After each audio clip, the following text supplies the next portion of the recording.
Hey people, it's me, Bria, and so I am really bad at making these, so you're going to have to forgive me, so yeah.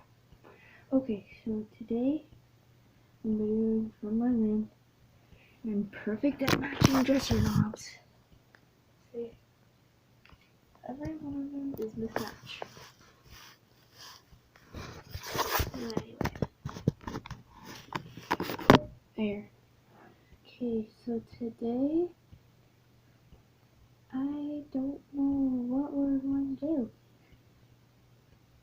How about I haven't I transferred, so I haven't been doing my homework lately. But one read aloud for Fever by Lori Halse Anderson.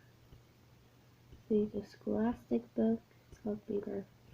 About yellow fever, I think. Don't know exactly what it is.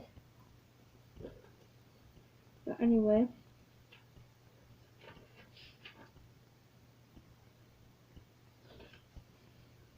Fever 1973. Chapter 1, August 16th, 1793. The city of Philadelphia is perhaps one of the wonders of the world. Lord Adam Gordon, Journal Entry, 1765. I woke to the sound of a mosquito whining in my left ear and my mother screeching in the right. Rouse yourself this instant. Mother snapped open the shutters and heat poured into our bedchamber. The room above our coffee house was not large. 2 beds, a wash bed, and a wooden trunk with frayed leather straps nearly filled it.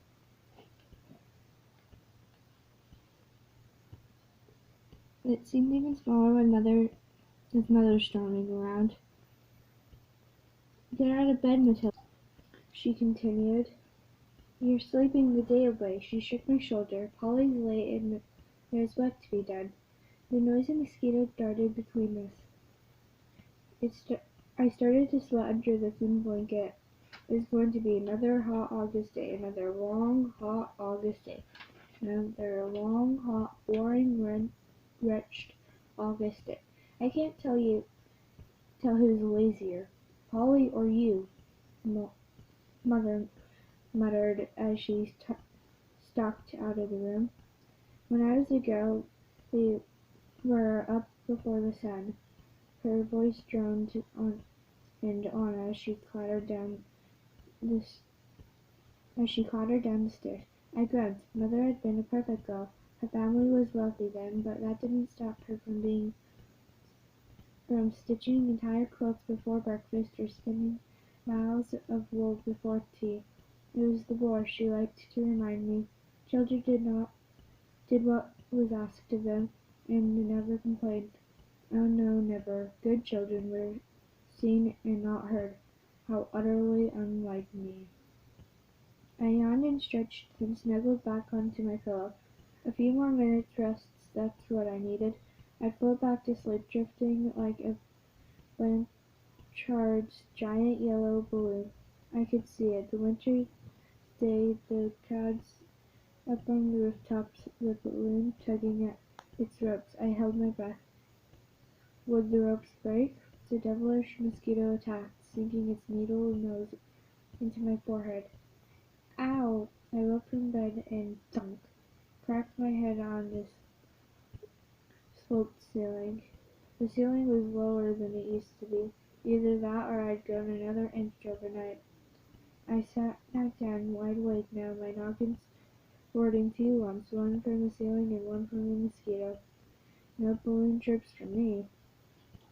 To work then, I got my feet and crossed the room, dunking my head cautiously. The water in the washpan was cloudy, and the big cloth smelled like old cheese. I decided to clean up later, perhaps next December. A squeaking mouse dashed by my toes, followed by a flash of orange fur named Silas. The mouse ran to a corner. its claws scratching desperately on the floorboards. Silas pounced. The squeaking stopped. "Oh, Silas, did you have to do that?" Silas didn't answer. He really did. Instead, he jumped up on Mother's quilt and prepared to pick apart his breakfast. Mother's best quilt. Mother abhorred mice. I sprang across the room. "Get down!" I commanded. Silas hissed at me but obeyed, leaping to the floor and padding out the door. "Matilda!" Mother's voice called up the stairs. "Now!"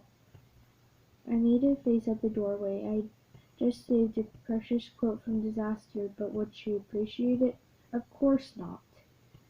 No more dawdling. Sorry. I had to get dressed. I fastened my stays in a badly embroidered pocket over the white shift I slept in. Then I stepped into a blue linen skirt that nearly showed my ankles. Along with the ceiling getting lower, my clothes were shrinking too.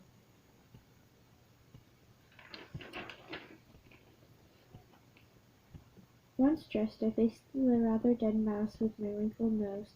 Picking it up by the tail, I carried the corpse to the front window and leaned out. My city, Philadelphia, was wide awake. My heart beat faster and my head cleared. Below the window, High Street teemed with horsemen, carriages, and carts. I could hear Miss Henning gossiping on her front stoop, and dogs barking at a pig running loose in the street. The sound of the blacksmith's hammer on its anvil reminded me of Polly, our tardy serving girl.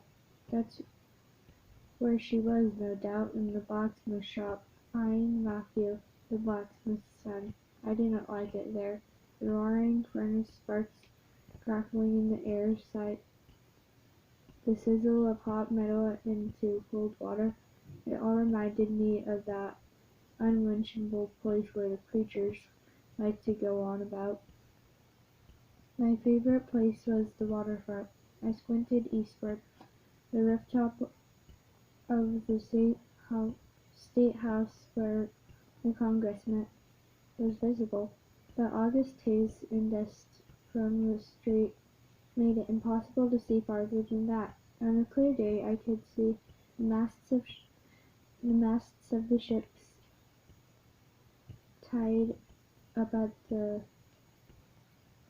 wharves on the Delaware River. I promised myself a secret visit to the docks later, as soon as Polly arrived to distract Mother. A few blocks south lies Walnut Street Prison, where Blanchard had blown that remarkable balloon. From the prison's courtyard it rose, a yellow silk bubble escaping the earth. I vowed to do that one day, slip free of the ropes that held me. Nathaniel Benson had heard me say it, but he did not laugh. He understood. Perhaps I would see him at the docks, sketching a ship or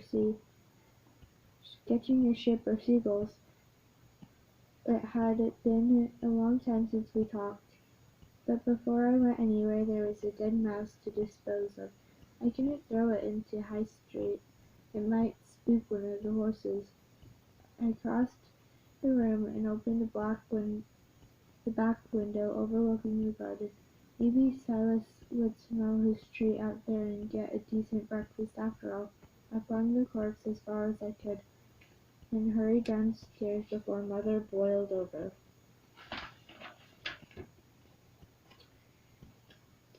That was the end of the chapter. So it's a long book apparently. So tell me down in the comments if you liked it. That's what that says. So it says, from Fever 1793. "Where's Polly?" I asked as I dropped the bucket down the well. "Did you pass by the blacksmith's?" "I spoke with your mother, with Mr. Slogan." Mother answered softly, looking at her neat rows of carrots, and I waved a mosquito away from my face. It happened quickly. Polly sewed by candlelight after dinner. Her mother repeated that over and over. She sewed by candlelight after dinner, and then she collapsed. I released the handle and the buckets splashed a distant sound. Matilda, Polly's dead. August 1793. 14-year-old Maddie Cook is ambitious, adventurous, and sick to death of listening to her mother. Maddie has plans of her own. She wants to turn the Cook Coffee House into the finest business in Philadelphia, the capital of the new United States. But the waterfront is abuzz with reports of disease. Fever spreads from the docks and creeps toward Maddie's home, threatening everything she holds dear. As the cemeteries fill with fever victims, fear turns into panic and thousands flee the city. When tragedy strikes the coffee house and Maddie's trapped in a living nightmare. Suddenly her struggle to build a better life must give way to something even more important, the fight to stay alive. And so tell me in the comments down below if I should keep reading it and like if I stutter too much, because I personally am like I'm not good with like reading out loud and stuff, but yeah. And so remember to like and smash that subscribe button, and I guess we'll see you all next time. Be wise.